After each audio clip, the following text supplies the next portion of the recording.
And what a day to say welcome to the Joy News Prime on a day the Black Stars is at the forefront of winning today's match. Now, I mean, I've had... Yeah, are you sure? We are winning. I have maintained that some sort of damage control for me. That's why I'm not in my jersey. Don't because worry. I know that the performance might be abysmal today. We will put a lot of people to shame. You think know what? So?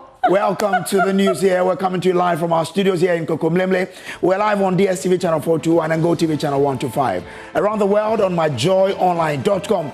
My name is Samuel Kojo Brace. And I'm Faustina Tafo. Coming up on Joy News Prime, outrage, desperation, and disappointment as traders fume at the National Fire Service over their failure to arrive on time to douse flames that ravaged several shops at Adum in Kumasi.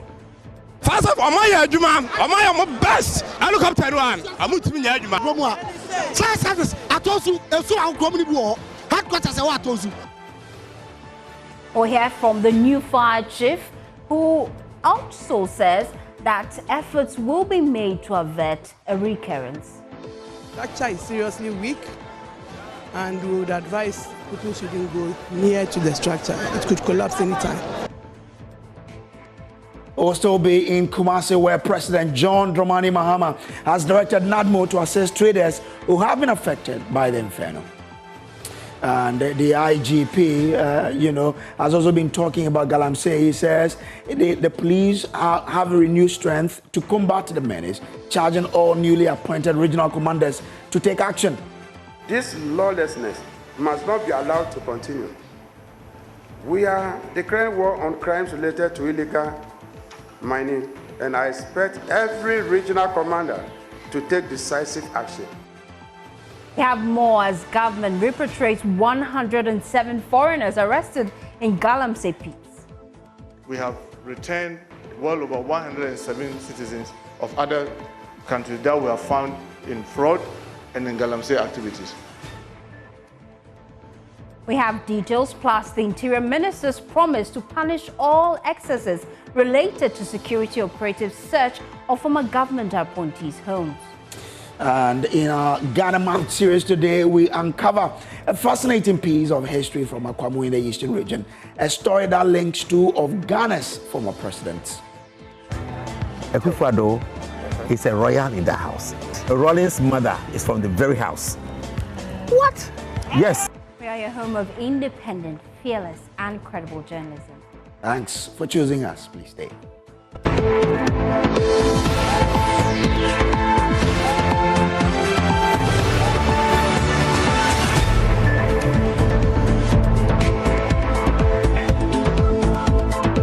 President John Dramani Mahama has directed the National Disaster Management Organization, NADMO, to assess damage caused by this morning's fire at Adum Market in Kumasi and provide immediate relief to people affected.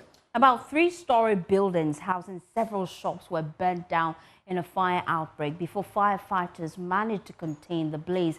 President Mahama, who was in the region, visited the scene and expressed sympathy and support for the victims. There's more in this report by Nana Adum. Massive fire broke out at the central business district of Adum in the early hours of Friday, quickly engulfing multiple buildings and causing widespread panic. Flames towering as high as several stores were visible for miles as fire service operatives rushed to the scene.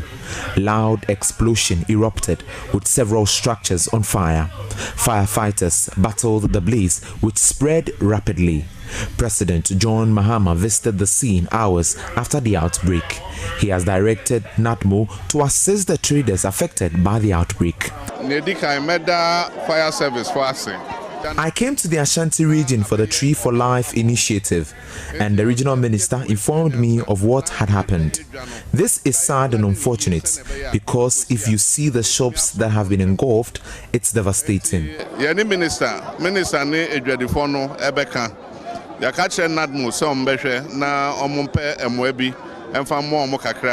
DCFO Daniela Mausi Into Sapon is Chief Fire Officer. The structure is seriously weak, and we would advise people shouldn't go near to the structure. It could collapse anytime.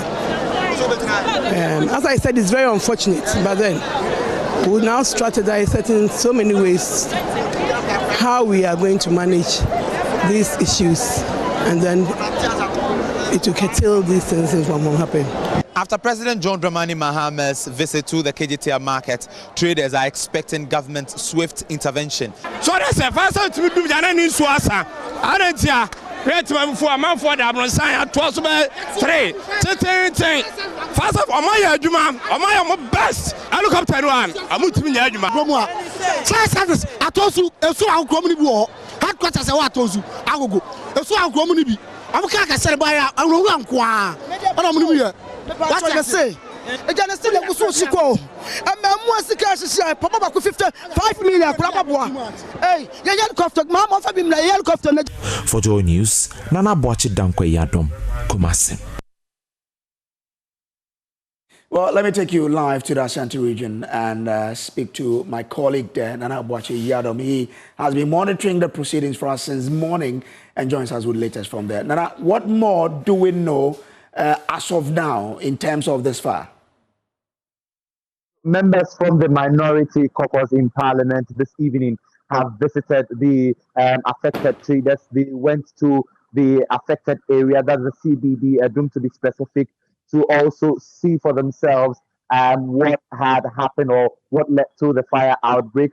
The team was led by the Member of Parliament for the Bantama constituency, Francis Asenso Boachen. Also, we can say that the situation has been curtailed for a while now. They have been able to quench the fire to some extent, but we're being told that they are still finding it difficult to make it into the inner perimeter, that's the blue light, where the fire is currently, because of the structures that have made it very difficult for the vehicle or the fire tender machines to enter. But we're being told that they have the excavators still doing its best to crack down the structure to make way for the fire tender machine so that they would be able to enter and then quench the fire. It's rather unfortunate that on a Friday that we are expecting the Ghana Black Stars to go against Chad, just as Kojo, you're wearing your Black Star jersey, we rather have to see this in Kumasi while traders continue to count their losses. Quite a sad incident today. But do we know exactly what the minority in Parliament have been saying to the traders since they arrived? Well, they have been siding with the traders since they got in. And according to Francis Asenso Boachen, government must take in immediate measures to make sure that a thorough investigation is conducted so that they get to know what led to the outbreak, and also to make sure that this does not happen again.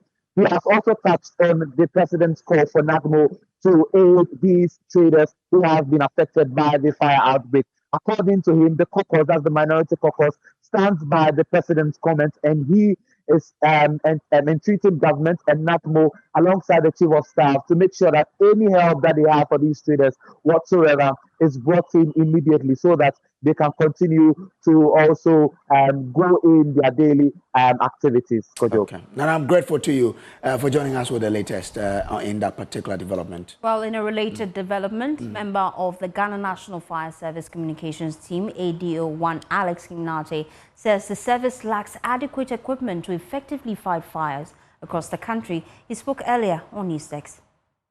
I would say when we are resourced. You see, when we are resourced, and people are not even adhering, our response time will be much shorter and we'll be able to tackle issues at the incipient stages before it gets out of hand.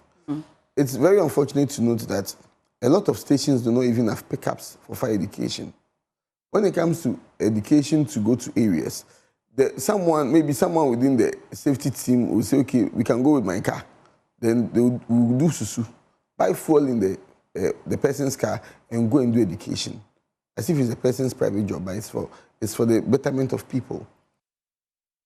Well, lead data analyst and researcher here at Joy News, Kofeje, joins us in the studio as we understand the issues relating to the inability of the Ghana National Fire Service to effectively deal with fire in the country. Well, Kofi, thank you so much for your time. Let's get down to the numbers, really. I'm looking at 248. Those are the appliances available currently? Absolutely. The appliances available to fight some of these outbreaks, 248 that are currently available. And let's do the math. You see, 133 of them are faulty. Some of them are actually broken down. And if you do the math, that's about 53.6%. That's more than half of the available appliances we have to fight fire not currently working. If you break this down and go to the Ashanti region, just look at this. The Ashanti region is somewhere there. You have about 24% of the available appliances not working. And you heard, the people that saying that, why are they not, dousing the fire? There's no water and all of that. This and the fire service, they raised concerns that all the fire tenders in that area were faulty, so they had to bring in tenders from a different jurisdiction. Absolutely. So if you look at the Ashanti region, for instance, let's look at the region. This is the Ashanti region has 25 fire trucks. This is a whole region, a region with more than 5 million people living in it with just 25 fire trucks, about 6 of them 40. Not working, or 40. And 4 months to this fire outbreak, Adum itself had some of its appliances, faulty, so they had to rely on Chedie and other places to douse the fire. What we are learning is that even if you go deeper and look at hydrants that are supposed to, give water to the trucks, Ashanti region has about, let's say, somewhere 213 fire hydrants across the length and breadth of the region. 116 of that, more than half, are currently not working. It means that even if they come to the joint and they have to rely on additional water, they have to get additional water, they don't even have fire hydrants to even give water to the trucks. And this is worrying. I'm seeing Greater Accra region, available trucks 25, 50, 40. Absolutely. This is the capital, right? Because it means that 10, the region only has 10. Okay, but you have to look at the... Wow, that's also, it doesn't really... Exactly. Nowhere cool if you want to put it that way. Even the headquarters has 40 vehicles, and that makes it very difficult for them to go about the activities. This is a country that's more than 30 million people, and just a little over 240 fire trucks available. And majority of them, or more than half of them, are actually very faulty. All right, so, really sad picture they're being painted by our research department. But let's go on to phone lines now and speak to the Vice Chair of the Parliamentary Select Committee on Defence and Interior, Peter Lanchine-Tobo, for more. I'm grateful to you, sir, for joining us here. Now, what will your committee do in helping us get more fire tenders and adequate equipment that can help the fire service effectively fight fires across the country? Thank you very much. Let me take this opportunity to say good evening to our cherished listeners and to thank His Excellency for directing NATMO and all relevant bodies to come to the aid. That's unfortunately happening there, but we'll try our best to raise him back so that... Because we need answers, really. Exactly, yeah. We need to find out how government plans to deal with this. And we need a roadmap to effectively deal with this. Else, this is a security threat. Well, we'll get him back, but this is still Joy News Prime. Well, the Inspector General of Police, Christian Teteyono, has declared war on Galamsey in a renewed police commitment to combat the ongoing destruction of forest and river bodies. We'll get into that story shortly, but I'm told you have told now. Let's bring in Peter Lanchine-Tobo again. So you were going to make a point when the line dropped. If you can continue. His Excellency, the President, for directing NATMO and other relevant agencies to come to the aid of the fire victims. But when we talk about retooling the Ghana National Fire Service, I think that we all have to understand that the time that the National Fire Service was properly retooled or adequately retooled was during the time of His Excellency President J.E.A. Mills of blessed memory. That was during the NDC's time, and President John Mahama was Vice President. So I believe the commitment that President Mahama is making towards retooling the security sector, very particularly the Ghana National Fire Service, in the face of all these fires, is something that we should take seriously and believe in him. The budget has come to Parliament. All we are waiting for is the estimate of the various MMDAs. And we will ensure that we will pressurize the Minister of Finance to do something better for the Ghana National Fire Service in this restrictive physical space for this year, where we are trying to cut expenditure. We are cutting expenditure, of course, but we need to retool the Ghana Fire Service to save lives. And we will try as much as we can as a committee to do that. I don't want to take timelines on you because you are not the minister, but can we know for a fact at which point, if the minister doesn't probably heed to your request, you take matters into your hands, because we are not in normal times? Thank you very much. Well, of course, we are not in normal times, and the president has directed a serious cut in the budget for physical discipline. Well, I'm not the minister, but as somebody with the committee, vice chairman of the Defense and Interior Committee, with oversight responsibilities for the ministry, would do as much as we can with the minister to ensure that the Ghana National Fire Service is properly retooled and fit for purpose. Okay, I'm grateful to you, sir, for joining us here. Now, away from that, the Inspector General of Police, Christian Teteyonu, has declared war on Galamsey in a renewed police commitment to combat the ongoing destruction of forest and river bodies. The IGP announced this at the launch of a 3-day training conference for newly appointed regional commanders at the police headquarters here in Accra. James Aveji was there and has come through with this report.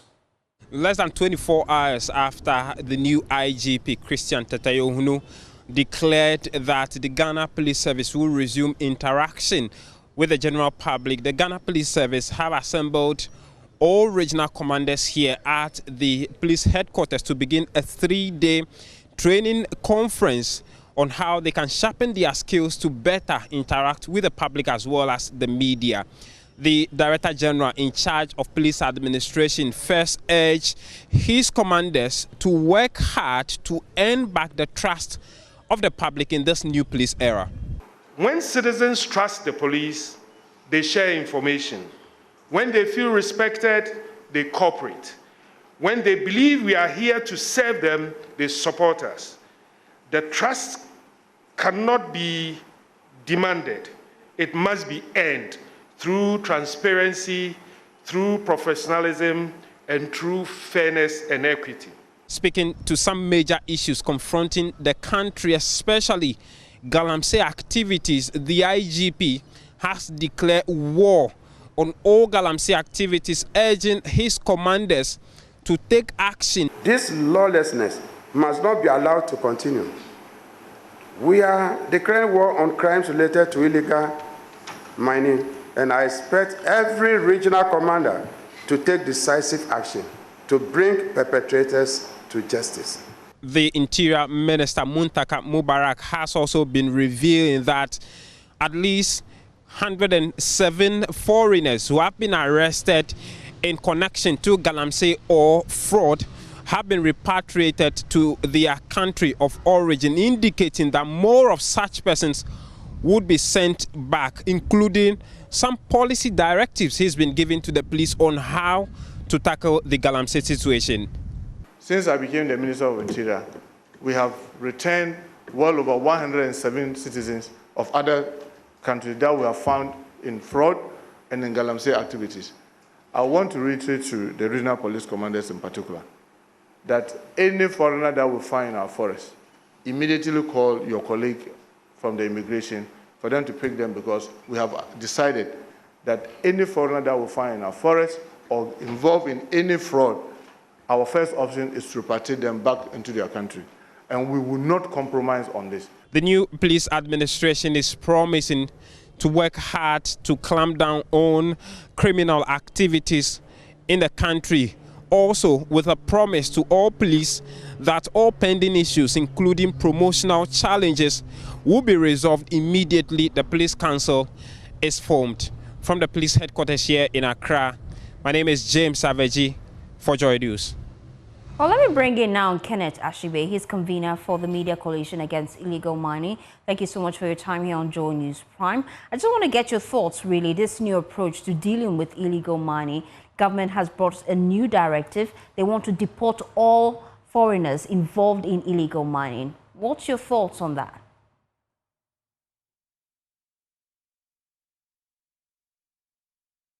Can you have some mute for me to hear you clearly? I just wanted to find your thoughts, really.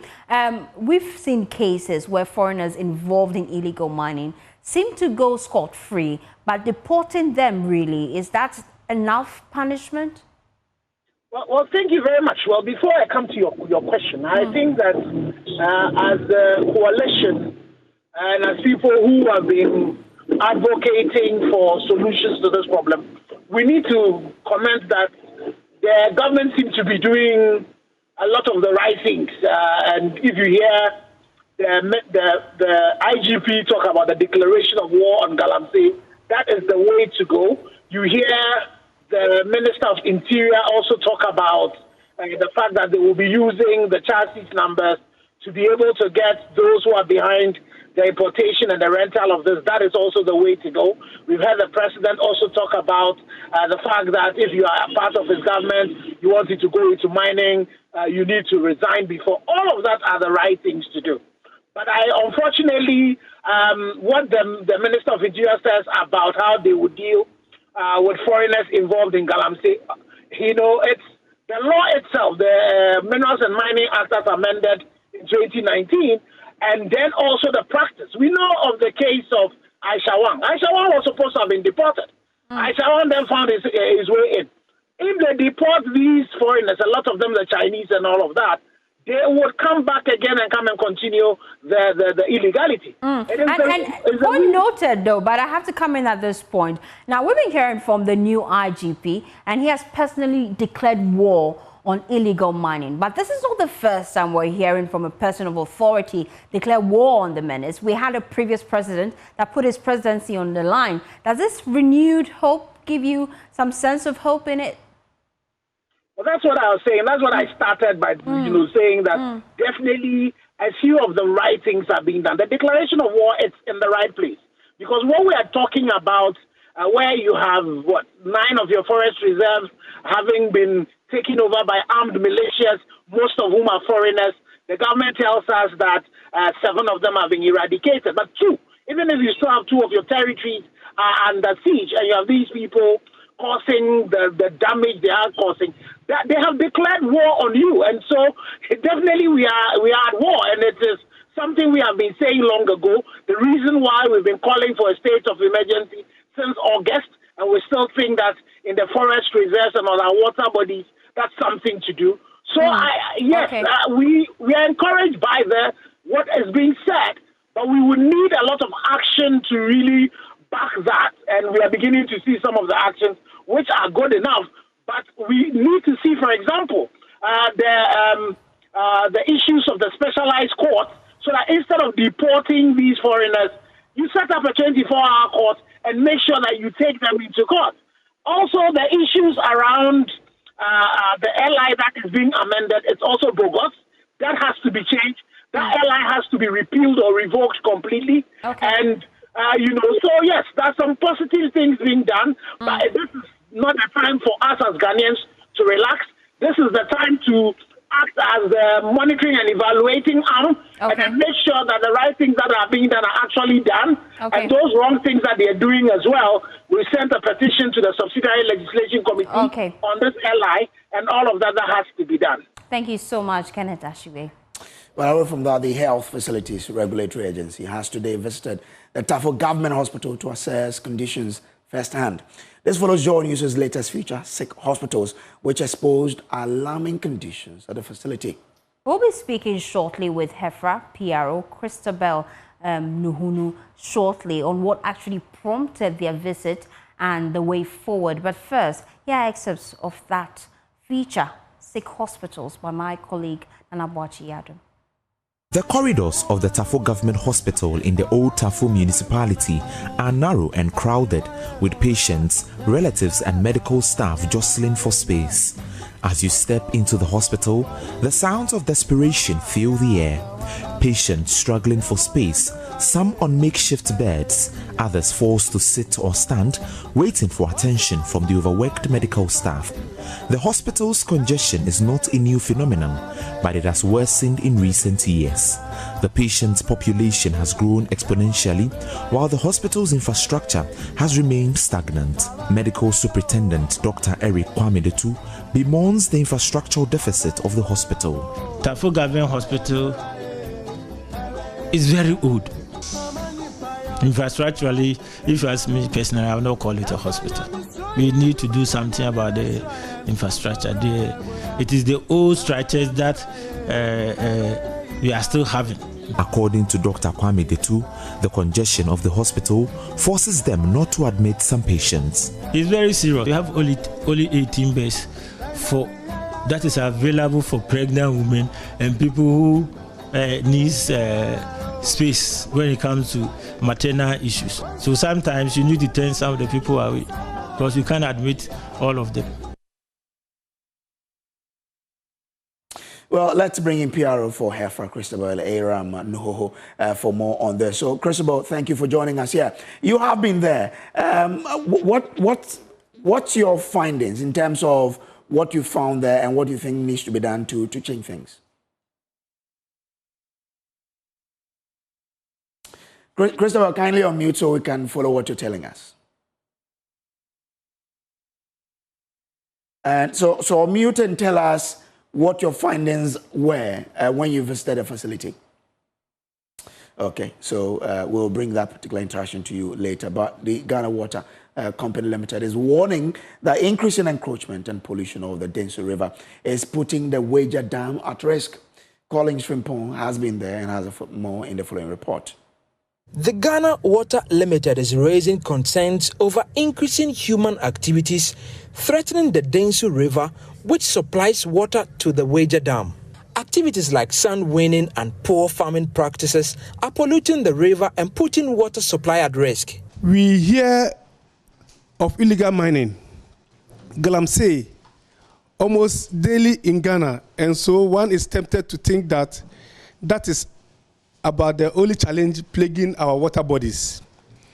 We would like to highlight that apart from Galamsey, there are other human activities equally harmful to our freshwater bodies. The Densu River, which houses the Wager Dam to enable us to abstract water for treatment, is one of the rivers in Ghana that suffers this serious pollution from other human activities aside Galamsey. He also warned that Ghana loses 51% of treated water due to leaks, burst pipes, and illegal connections, worsening supply challenges. We are losing water through leakages, pipe bursts, and also through illegal use of the water. And so around 51% nationwide. That's when you aggregate all the production centers and the amount of water they produce and what we distribute to the general public and collect revenue for. Then it means that we collect revenue for 41% of the water that we produce. If all these things, Galamsey and wrong practices, wrong use of water or activities around the water bodies are kept, then we can conserve our water for future use. Other than that, we reach a point in time we will not have enough water to treat. As part of World Water Day, the Ghana Water Limited took students on a tour of the Wager Dam to educate them on water treatment and conservation. For Joy News, Collins Frimpong's report read to you. Let's take you back to our earlier story and bring in the PRO of Hefra, Christabel Aram Noho. Thank you so much for your time here on Joy News Prime. We just wanted to get a sense of your initial findings. You promised to visit that hospital in Tafo. What have you found in your initial checks? Okay, thank you so much for having me. You're so yes, welcome. a team was dispatched to Tafo Government Hospital today. It was a member delegation.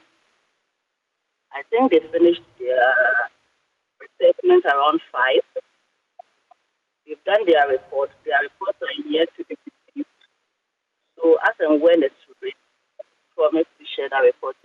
I'm sure by tomorrow it should be ready. But give us a hint of some of the key findings in that report and your recommendations. So yes, Tafo Government Hospital has been licensed by HEPA. And it's been licensed as a primary hospital. For a primary hospital, our requirements are that the facility will have about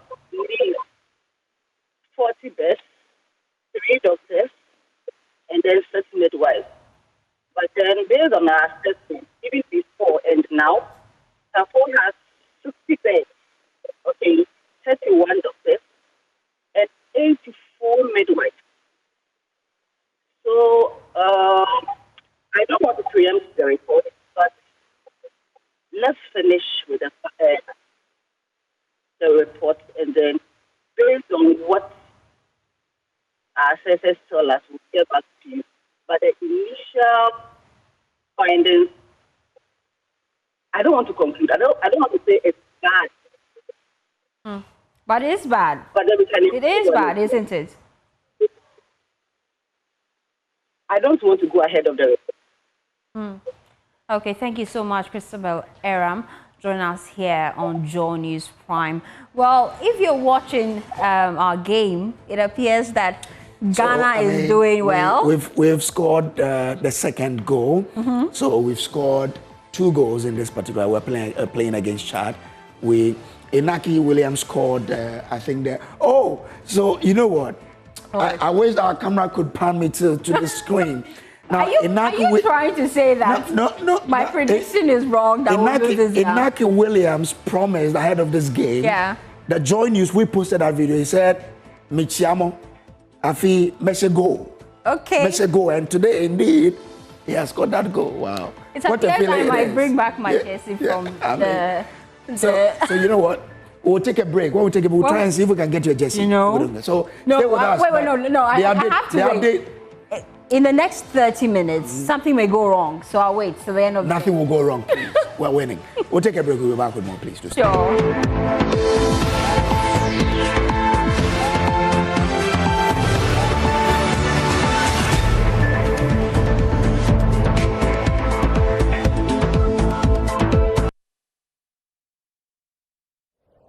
And you are welcome back. What did I tell you? I said today the Ghana Black Stars will shine. And indeed, we are shining. You know what? I can't even believe this. I feel shy right now. We just added the 3rd goal. That's right. It's a whitewashing it's a whitewashing operation underway at the Accra Sports Stadium. Well, the Black Stars, they're proving me wrong. I just want to see how far they can go with it. The thing is that you should have seen on the wall that the Black Stars will make amends. Will they? They are bringing. Because I have always maintained that I'm in a toxic relationship with the Black Stars. Then you have to. They keep breaking my heart. Have you seen the stadium? It's full to capacity. Oh, Ghana. Let's see how well they perform. Anyway, you know what? We're keeping our fingers crossed. Away from football, and Accra High Court has ruled to allow the continuation of the case in which the Pharmacy Council is seeking to perpetually injunct the premiering of a hotline documentary on Joy News to run its natural course. The documentary, Drug Store License for Sale, produced by troubled undercover investigative journalist Daniel Owusu-Kranting, put the spotlight on the issuance of licenses for the operationalization of over-the-counter medication shops without due process. Latif Idrisu reports from the High Court where lead counsel for the undercover journalist Kofi Essel waived his right to challenge an affidavit in opposition filed by lawyers for the Pharmacy Council. So it started from 2023 when the Pharmacy Council injuncted the premiering of the drugstore for sale documentary on the Joy News channel. That documentary was produced by undercover investigative journalist Daniel Owusu-Kranting, the troubled undercover journalist who has now been provisionally charged with murder in the case of Ahmed Swale. Today, when the court reconvened, the court has essentially given the way for the case to take its natural course. What that means is that now the plaintiff in this case, which is the Pharmacy Council, will be allowed to go ahead and give a reply in this ongoing case regarding the Pharmacy Council and the Daniel Owusu-Kranting and the multimedia group. Once that is done, witness statements will be filed and the case will go on trial. By speaking with the counsel for Daniel Owusu-Kranting, Kofi Essel, who is representing him in this particular case and the murder charge against him at the magistrate court, he made the case that this particular case goes to show that contrary to claims or allegations by prosecutors that his client fled the country after the assassination of the undercover journalist Ahmed Swale, he had always been around working in the interest of the country per this particular documentary that is at the center of this case at the High Court. He believes that his client is being witch hunted. Daniel is no miscreant, no a criminal. He's not a common criminal or a criminal in any way. He is a citizen of Ghana who has the country at heart and has done documentaries to expose people, and if it's paymasters of these people who are just masterminding all these criminal charges against him, we wouldn't know. So the police should be worried. If it's just to exert personal vendetta on him or whatever, we don't know.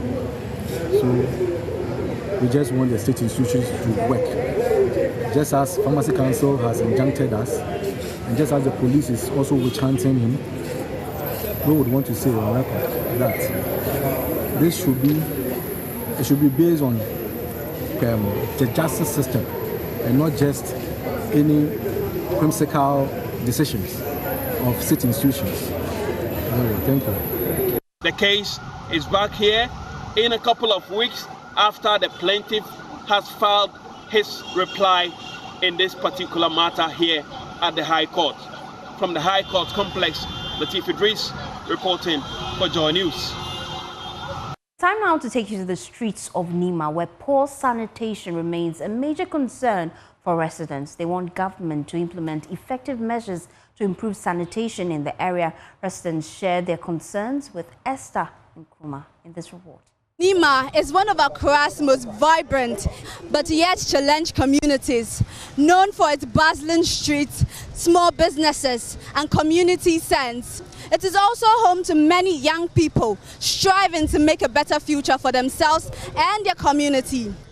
However, like many Zongo communities, Nima faces serious challenges such as poor sanitation, overcrowded housing, and limited access to basic services. Today on Dexon Ground, we're here at Nima to interact with some of its residents to know their struggles and the expectations they have of the government. As a young person living here in Nima, what is the major challenge that you face? The challenge is about the sanitation. We are the problem. Like sometimes you know that something like maybe you close from your work or what you are selling, I don't know. After you finish, maybe the rubbish that you gather around, inside of take it, you know where you have to take it to go and put it, but you not take it, they will leave it there. From Nima roundabout to Accra Gas, we don't have fire service tender. And if you look at the population from here to Accra Gas, it's more than many constituencies population, but we don't have fire tender. So if some fire catch in these two constituencies, unless we rush to police, it's too late. So they have to try to get some fire tender station for us. Now, Nima say, the area by says, no, I'm sure you no sure market my name, I ain't to be free a quanusu. Aqua is sad. From Nima here in Accra, my name is Esther Nkrumah for Joy News. Well, the National Commission on Small Arms and Light Weapons is rolling out an inventory-taking process of weapons used in musketry and their handlers during traditional events. Partnering the security services, the users of these firearms will be properly trained to handle the arms with the goal of protecting lives and property. Presently, regulations on firearms are silent on musketry, a situation that has contributed to security breaches during traditional ceremonies. Nanaya Ojima was at the Commission's staff retreat in Kumasi and has come through with this report. Firing of musketry has become an important part of most cultural events in the country, but the poor handling of firearms has resulted in loss of lives and injuries during display. In February this year, a newly enskinned Nungwa Gamu Queen was killed during a cultural ceremony.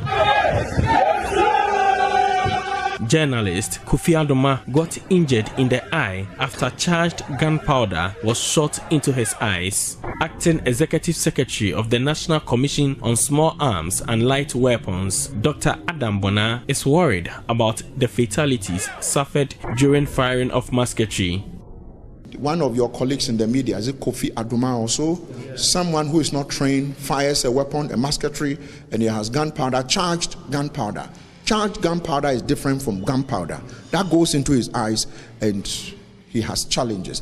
The Babu Wulomo, they were outdooring one of their queen mothers. Someone emptied, bullets into the woman. Unfortunately, she also died.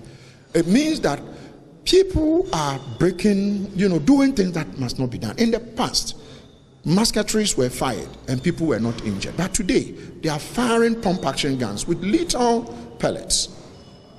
In dealing with the situation, the Commission has commenced processes to mark arms and offer training to persons tasked to fire musketry. Dr. Bona expects traditional authorities to support the rollout of inventory taking. So one of the things we are also doing, we have spoken to the Babu Lomo, and we are going to be meeting the Greater Accra Regional House of Chiefs, the National House of Chiefs, is to start marking weapons that are used in festive occasions, so that you are attacked like a media person who is going into a conflict zone. You wear your press dress. So the commission gives you an attire, and your weapon is marked. If an infiltrator comes in, not properly kitted or attired, with an unmarked weapon, we immediately will neutralize you. The absence of a legal framework to... In today's Ghana Man series, we journey to the eastern region, where a modest White House known as the second in command in the Akwemu state holds a remarkable piece of Ghana's political history. It's a story of royalty, leadership, and an unexpected connection between two of Ghana's president, Flight Lieutenant Jerry John Rawlings and Nana Akufo-Addo. But don't let me take all that from you. Kojo Yangsin has been speaking to the creator of the Akwemu Museum, and there's more in this report. See this white building behind me, this house, with a big flower pot in front of it. Now, I just learned the most mind-blowing piece of information about this house, which is only about 100 meters away from the Akwemu Hene's palace. I have just discovered the most fascinating bit of information. But don't take it from me. Let's get the curator of the Akwemu Museum to tell us why this house. This house is very, very special because it's the second in command in Akwemu State. When the king is not there, that is the house that rules administratively, So that house is very special. And you know what? Akufo-Addo is a royal in the house. So that means the President Akufo-Addo is actually an Akwemu? In the CAN system, we go seriously matrilineal.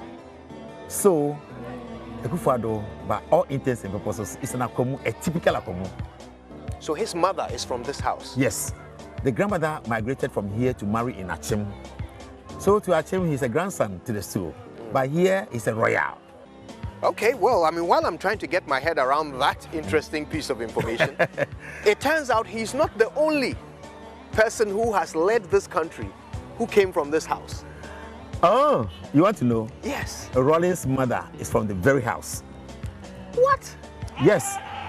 The Agbuti, the Kublenus, the Heymans from Keita are all from this house. And today, that is their house. That's their royal house. So Rawlings' mother is from here? Yeah.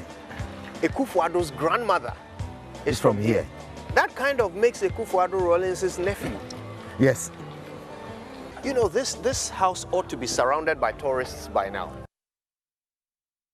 All right, this is Joy News Prime. And it's time for me to leave you, my Exactly. darling. On the day the Black Stars is shining, I have to let it go. Unfortunately, and then, they proved me wrong. So okay. I'll go and bring back the jersey. Okay. And I'm bringing back the laugh for them. Okay. Hopefully they won't fail me next time. All right.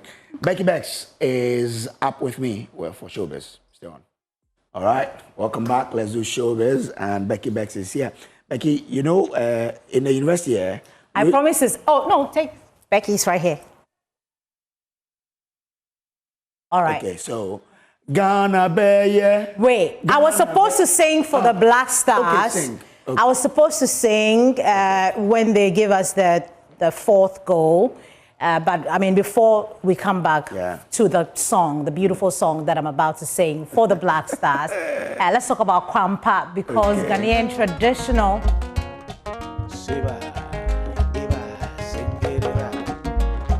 Kwampa band will share their story on E-Vibes musical band series this weekend. Kwampa believes in the session that Africa has a very rich music culture which is worth flaunting to the world. Kwampa is known for performing a genre of African indigenous music called palm wine music, which incorporates thrilling chords and various chord progressions on the guitar and saprewa, all superimposed on different rhythms, including high life and adowa rhythms and more. The story is one to look out for on Joy News this Saturday, 4 p.m. A repeat will be on Sunday, 10:30 a.m. and Friday, 6:30 p.m. And also on Joy Prime, the Kwampa will be representing on Saturday at 4:30 p.m. You are not supposed to miss this.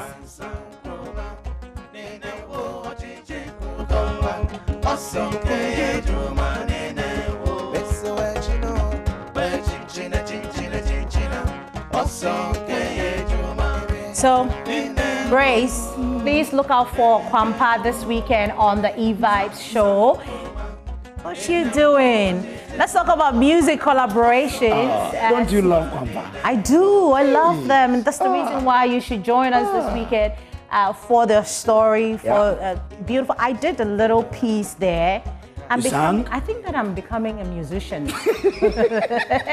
Well, let's still stay on music and talk about another musician, Sina Soul. She's been talking about what informs her choices when it comes to collaboration. Okay. Honestly, I let the music lead me. Okay. Yeah, I always create. Sometimes I even have someone in mind first before I create a song. Okay. Because there's some songs on my album that I've targeted some people for remixes eventually in life. And there's some of them are Ghanaian, some of them are outside, American, Nigerian. But there's always a plan, you know. And yeah, so I just let the music take me where. At the same time, too, I have an A&R. Okay. So she would also suggest me, like, Sina, I think we need this and that. Yes, for business purposes. Okay. Yeah, so I allow all these to. Okay. Oh, that's beautiful. Yeah. And do you have any memorable experience from any past collaboration? What stood out for you? Yeah. Honestly, I think I already mentioned it. I think there was the one with Stoneboy, the one watching with Stoneboy, him record. And at the same time, when I sent Sack the song with him as well. You have one with Sack too? Yes, I do. Hey, Sina. Oh, Lord, I'm a fan. I'm a fan. Avengers.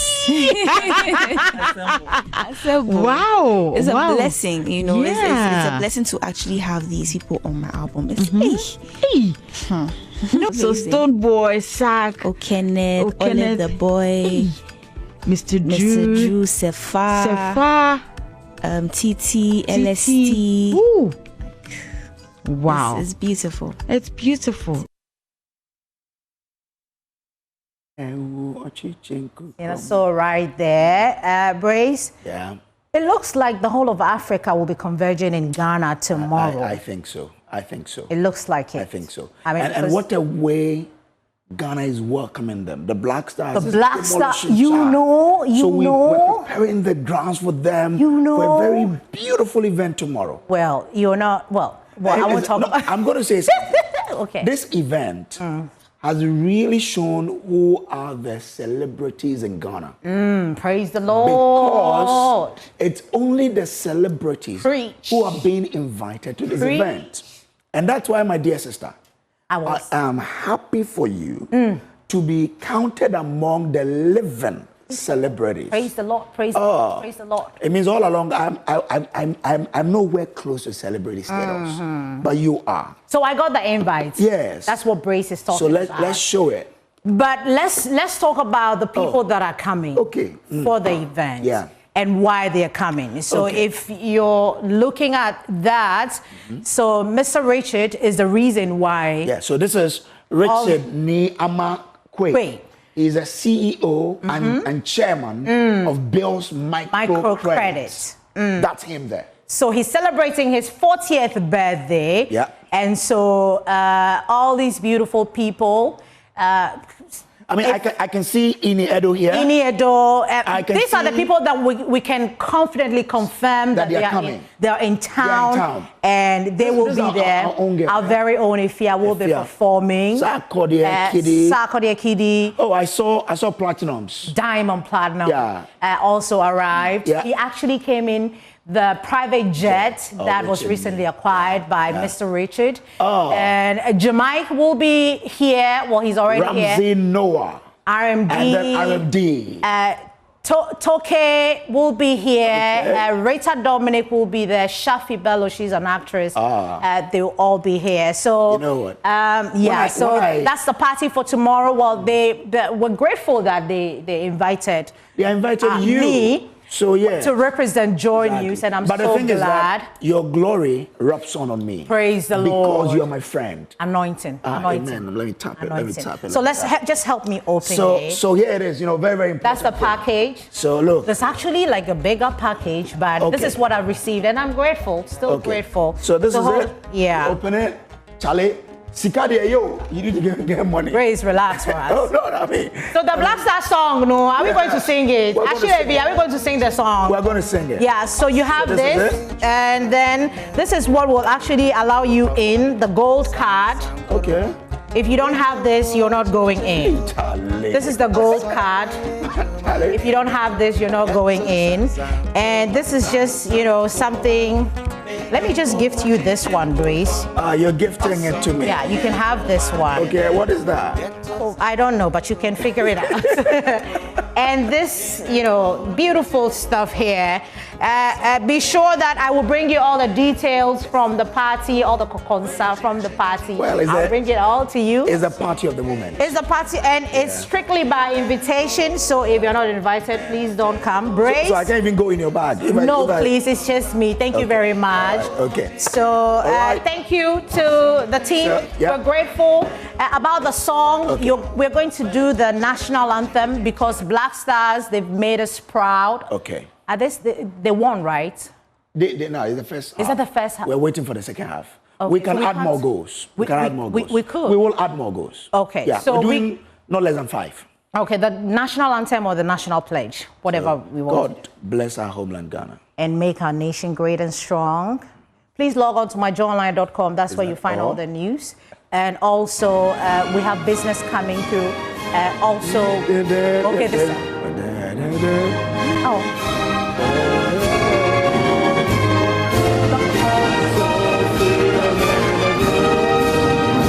Fill our hearts with true humility. Make us cherish fearless honesty. Help us to resist oppression with all our will. And my forever.